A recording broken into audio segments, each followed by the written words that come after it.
Hey again, it's Bill Kuntz at Surgeon's Advisor. We're on part 7 of how to analyze your website, which is a 10-step guide to analyzing and fixing your website. So in our previous video, we covered step 3, backlinks, the Majestic Browser add-on, and now we're going to take a look at ahrefs.com. So let's go ahead and open up ahrefs.com in a browser window. Okay, so you can see that this is the website. It's ahrefs, and we're going to want to sign in. Now this is an account that you will have to pay for, but it is a really robust way of looking at your backlinks and whether or not you're acquiring or losing backlinks. So let's go ahead and log into our account. Okay, we're logged in, and we're going to make sure we're in the Site Explorer tab. And we want to make sure we enter the domain name, the URL, into this first field. So if you recall, we're working with Dr. Simon's website, Fort Lauderdale Plastic Surgeon. And let's go ahead and take a look at how his site is doing. Okay, so now that the data has finished loading, we can see some very basic information. We can see that it has a very high global ranking. The lower the number, the better. You want to be as close to 1 as possible. So this is 44 million.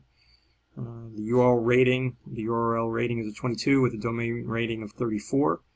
And it shows that there are a total of 276 backlinks, 202 of which are live, and there are 30 live referring domains. You can also see that it shows very limited social activity. And as you scroll down, you'll see that it is showing where it ranked. At one point, the best it had ranked, which was in November of last year. It looks like it was ranked around the 33 million mark.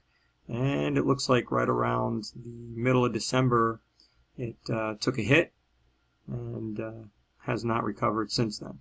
So we look at the 3-month average. Again, you can see that the site itself is not doing as well as it should be.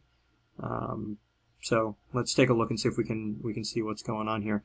So this is the referring page, and this is going to look at total referring domains and total referring pages. So the way you can think of this is if you are linking, or if you're getting a link from a domain, let's say it's www.bestplasticsurgerysite.com is linking to Dr. Simon's site, and it's only on one page. Well, he's going to have one referring page and one referring domain.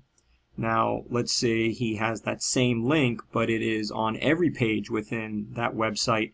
He'll have one referring domain, and let's say there's 1,000 pages on that site. He'll have 1,000 referring pages. So that's why you'll see a little bit of a difference between referring pages and referring domains. And you can see that it looks like they were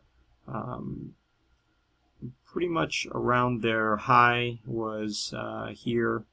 Looks like January 11th, 2015, they had 35 referring domains. It looks like in March it shot down to 28, continued to drop through March and April down to 26. And then it looks like it started making a little bit of a recovery through August, September, another little dip, and it looks like it leveled out in November and has been sitting right around 30 since early parts of December. Same thing with the referring pages. You can see that it followed the same trend. That doesn't necessarily happen all the time. You could lose a handful of referring domains, and it could be an astronomical amount of referring pages. If those sites had thousands of pages linking to you, you'd only be losing one domain, but thousands of pages linking to you. So you continue down looking at the charts, and it tells you how many new referring domains and how many were lost referring domains. You can see them by date range, the activity that was happening. And then it goes a little bit further to talk about whether or not these links, what the values of the links were. So you have do follows, no follows, redirects, and others. Same thing with lost links. So you can see that the largest follow drop came between March 8th and March 14th, where 62 do follow links, back-end links were lost. That's a pretty good jump in numbers, and you can see there was some kind of effort between July and August to start regaining some of these domains.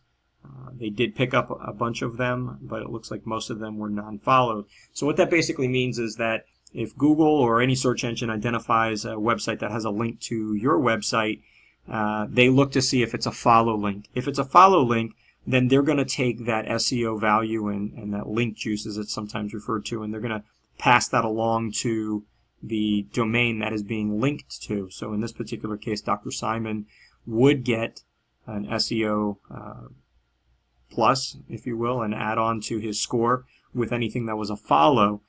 If there is a no follow link, then basically it is allowing Google to identify that there is a link to Dr. Simon's site, but it's not going to pass along any of the SEO value from the site that is linking from them.